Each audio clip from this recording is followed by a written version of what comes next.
Bonjour à toutes, bonjour à tous, bienvenue dans ce nouveau journal de Lolipreneur. Un journal que je réalise un samedi après-midi du mois de juillet. On est aux alentours des 18h et je rentre de la piscine, d'où mes cheveux encore un peu mouillés. Et je me sentais vraiment dans la bonne vibes pour vous parler de ce sujet qui est un sujet d'actualité.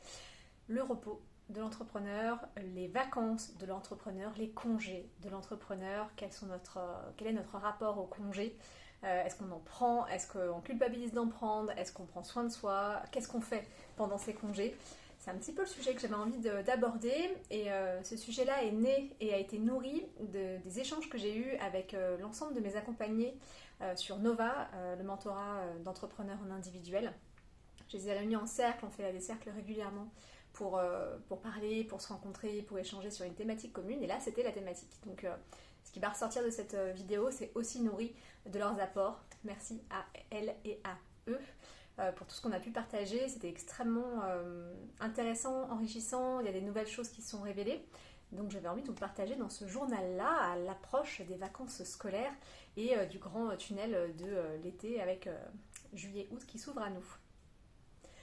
Alors la question des congés, c'est souvent une question qui revient beaucoup pour les entrepreneurs. Quand prendre des congés, est-ce qu'on s'arrête, est-ce qu'on s'arrête pas, est-ce qu'on le fait, en fait on part en vacances mais on continue de travailler quand on est en vacances. Enfin voilà, toutes ces questions-là, elles sont quand même assez récurrentes chez les entrepreneurs et elles me font penser vraiment au pilier 1 et 4 de l'oliprenariat, toute la question autour de la cyclicité et la question autour du prendre soin de soi. Nous sommes le capitaine et à la fois aussi le fuel de notre entreprise. Et s'il n'y a plus de capitaine à bord et si le capitaine n'a plus d'énergie, il ne se passe rien. Donc les congés sont aussi un moyen de faire perdurer, de pérenniser, de développer son entreprise. Parce que si on n'est plus à même de pouvoir continuer à œuvrer avec l'énergie nécessaire, l'entreprise périclite et c'est pas bon pour le business quelque part. Il y a aussi le sujet de la cyclicité qui me semble intéressant d'aborder dans cette thématique des congés et des vacances. C'est que quand on regarde le grand cycle de la vie, le grand cycle des saisons, le temps de l'été, juillet et août, c'est le temps des récoltes, de l'abondance, de l'énergie à son plus haut potentiel. C'est le moment de l'année où le soleil est le plus présent, où les journées sont plus longues.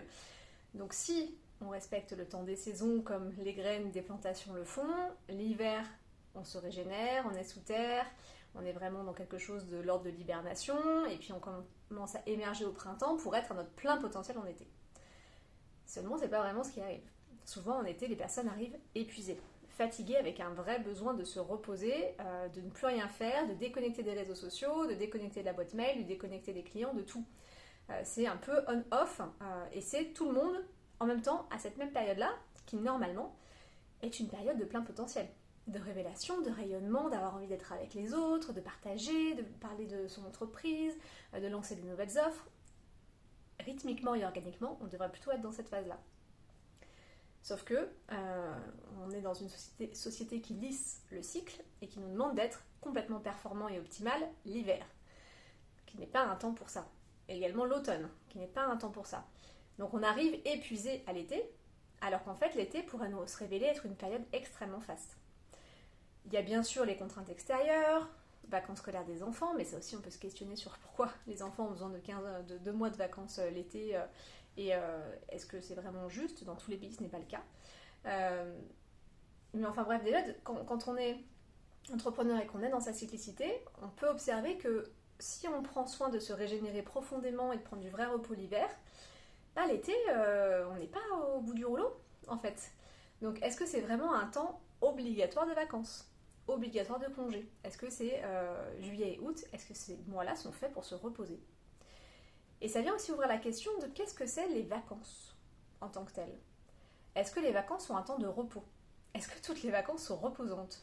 Aka, partir faire des heures de route, d'avion, de bateau, se retrouver avec beaucoup de monde, des amis, de la famille, et donc avoir beaucoup de données à gérer à l'intérieur de soi, peut-être aller marcher, aller explorer, aller faire du tourisme, aller faire du sport. Est-ce que c'est vraiment un temps où quand on rentre, on est reposé? Est-ce que c'est même l'objectif des vacances de se reposer? Et ça donne toute la question à vraiment se poser, c'est quoi les vacances et c'est quoi le repos? Est-ce que les vacances sont dédiées au repos? Est-ce que le repos n'existe que lors des vacances? En fait, il y a aussi un gros malentendu, à mon sens, au niveau de la société, c'est que le repos, c'est les vacances. Et le reste du temps, on est à l'œuvre. Et en plus, on doit mériter nos vacances. Quand on a le modèle salarial, il faut travailler à une certaine période, un certain nombre de temps, pour avoir le droit de se reposer. Quand on arrive dans une entreprise, on est censé être frais comme un gardon et complètement plein d'énergie pour entamer une année complète sans repos. Donc on nous a fait croire qu'il faut mériter de se reposer. Si on mettait le mot dormir à la place de reposer, on verrait que ça n'a aucun sens. On mérite de dormir. Non. Le repos est un droit inaliénable, organique, universel de l'être humain. Il y a des phases d'activité, il y a des phases de repos, il y a des phases d'éveil, il y a des phases de sommeil, il y a des phases où on mange et il y a des phases où on jeûne. Tout ceci ne peut être contrôlé et on ne peut pas dire que toutes les personnes ont besoin de la même dose de repos au même moment, après le même type d'activité. Nous sommes des personnes différentes, avec des physiologies différentes, avec une manière de cramer de l'énergie de façon différente, avec des besoins de repos différents également.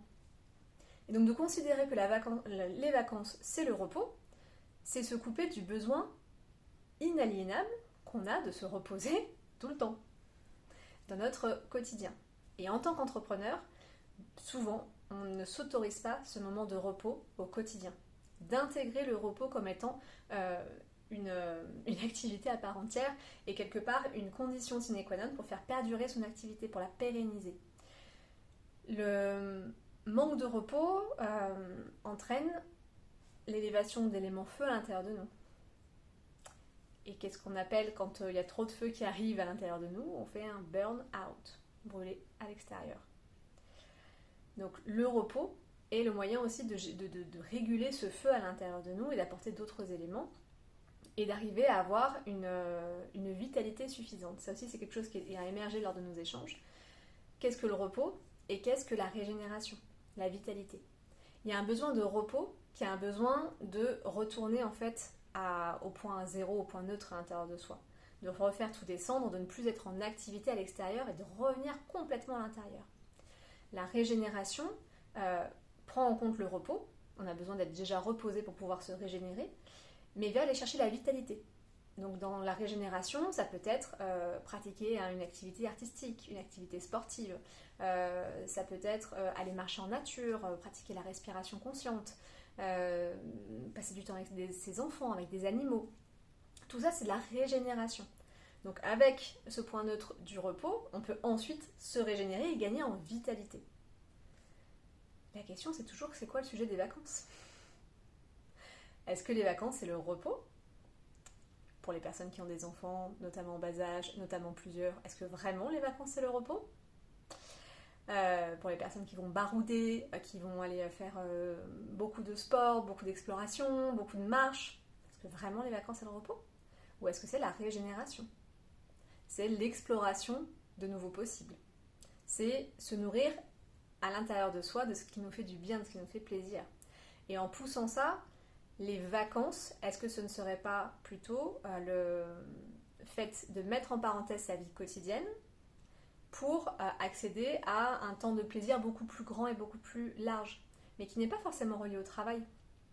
On peut être en vacances et avoir envie de travailler parce que la créativité est là, parce que l'énergie est là, parce que l'inspiration est là. Et donc en tant qu'entrepreneur, en déconstruisant complètement nos temps de travail, on peut s'imaginer en vacances, avoir une idée qui nous arrive et avoir envie de la mettre en œuvre dans la matière. Qu'est-ce qui est grave là-dedans? Si la vitalité est là, si l'envie est là, de s'obliger à se dire non, je suis en vacances, je dois déconnecter parce que c'est le moment où je me repose. Mais si les vacances sont plutôt un temps d'exploration, de régénération, de vitalité, d'ouverture d'horizon, d'exploration de nouveaux possibles, c'est pas antinomique du travail. Par contre, repos est antinomique de travail. On est sur quelque chose qui ne peut pas fonctionner ensemble. On ne peut pas être au repos, ne rien faire et travailler ou œuvrer. Par contre, on peut être en vacances et avoir envie de travailler et d'œuvrer depuis cet espace-là. Donc les vacances, en fait, nous offrent une parenthèse dans notre vie quotidienne, parce que qu'est-ce qu'on aime, surtout en vacances, quand on aime son travail et qu'on a envie d'œuvrer et de faire ce qu'on aime, et en tant qu'entrepreneur, je vous le souhaite grandement, parce que vous êtes les maîtres et les maîtresses de votre activité, et bien en fait ce qu'on aime c'est déconnecter du quotidien. Pas avoir de courses à faire, pas avoir de lessive, pas avoir de repas à préparer, pas avoir de choses à réparer à la maison, pas avoir de garde aller-retour taxi à faire pour les enfants. C'est de couper tout ça et peut-être de partir en vacances, de partir ailleurs, d'aller voir d'autres endroits, de s'émerveiller, de se faire plaisir, de se laisser porter. Les vacances, c'est plutôt ça. Donc en tant qu'entrepreneur, on peut s'interroger quel espace je laisse au repos, quel espace je laisse à la régénération et quel espace je laisse aux vacances, dans le sens full plaisir et exploration de nouveaux horizons. Et bien ça peut être 3 temps différents. Le repos est quelque chose qui peut être complètement intégré à notre quotidien d'entrepreneur. Faire une sieste quand on est entrepreneur, qu'on travaille à la maison ou même qu'on a un espace de travail auquel on peut fermer la porte, qu'est-ce qui nous empêche de le faire? C'est temps de régénération. Avoir du repos, simplement s'installer dans une chaise avec un bandeau sur les yeux et mettre un minuteur, 20 minutes sans rien faire, qu'est-ce qui nous empêche de le faire en tant qu'entrepreneur? Mais c'est extrêmement, extrêmement puissant sur la régénération de notre être, sur notre qualité de conscience, notre qualité de présence, notre envie, notre état de santé général. Tout ça, ça contribue en fait à faire en sorte que nous soyons un entrepreneur qui prend soin de lui pour ensuite pouvoir prendre soin des autres à travers n'importe quelle activité qu'il est en train de mettre en œuvre. Donc le repos, c'est pas vraiment les vacances. Par contre, comment je m'autorise le repos? Est-ce que je culpabilise quand je me repose? Est-ce qu'il y a des pensées qui viennent de je ne fais pas assez, je ne suis pas assez bien, je ne suis pas assez performant, les autres travaillent et moi je dors, c'est pas juste, mes enfants vont à l'école et moi je dors, c'est pas juste.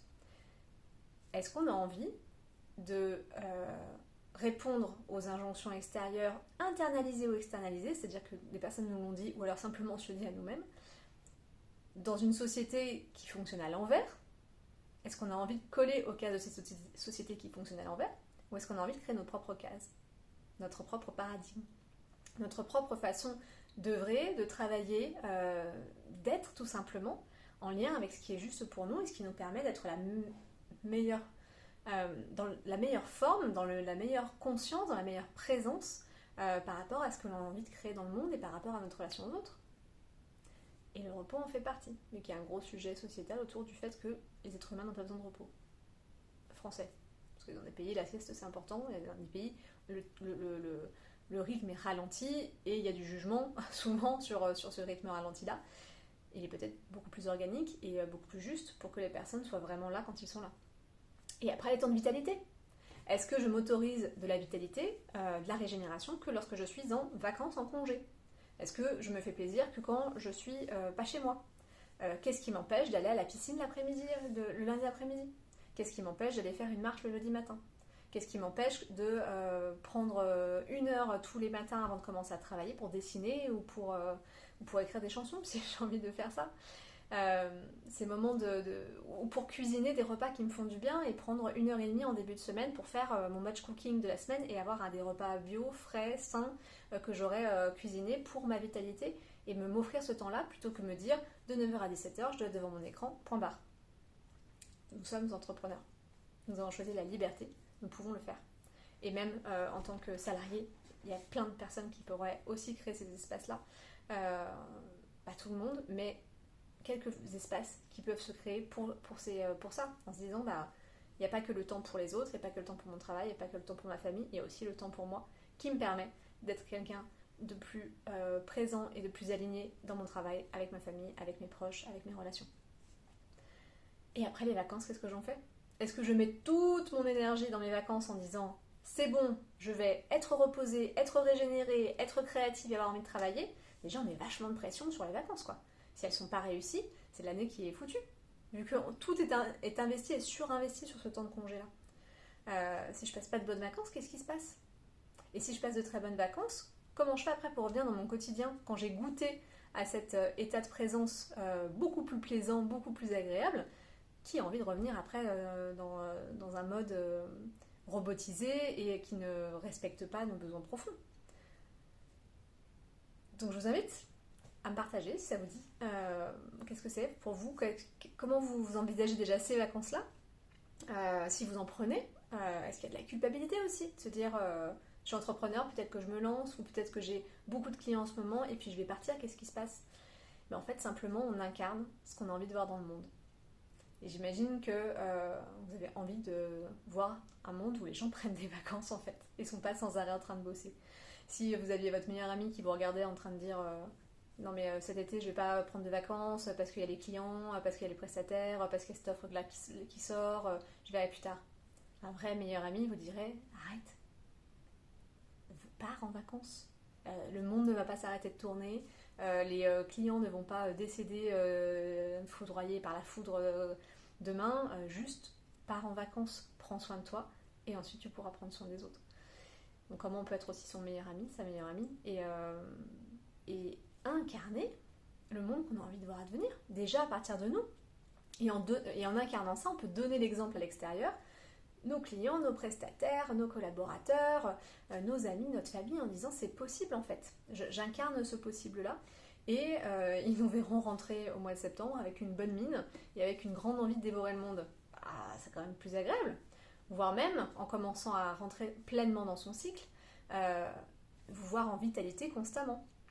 Et l'été est un temps de vacances, donc d'exploration et de plaisir, dans l'énergie de l'été, enfin dans la vraie énergie que l'été nous propose, et non pas un temps de repos et de déconnexion du monde parce qu'on n'en peut plus. Parce qu'après l'été, si on suit le cycle, arrive l'automne. Et l'automne, c'est le temps de retour à soi.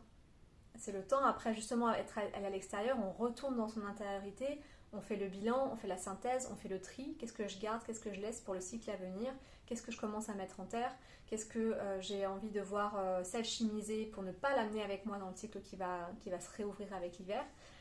C'est ce temps-là, l'automne. Donc on peut aussi l'envisager comme est-ce que c'est pas un temps de repos qui est plus juste dans mon rythme si j'ai eu un cycle qui a été correctement nourri, bien évidemment. Si on est crevé, on s'en va.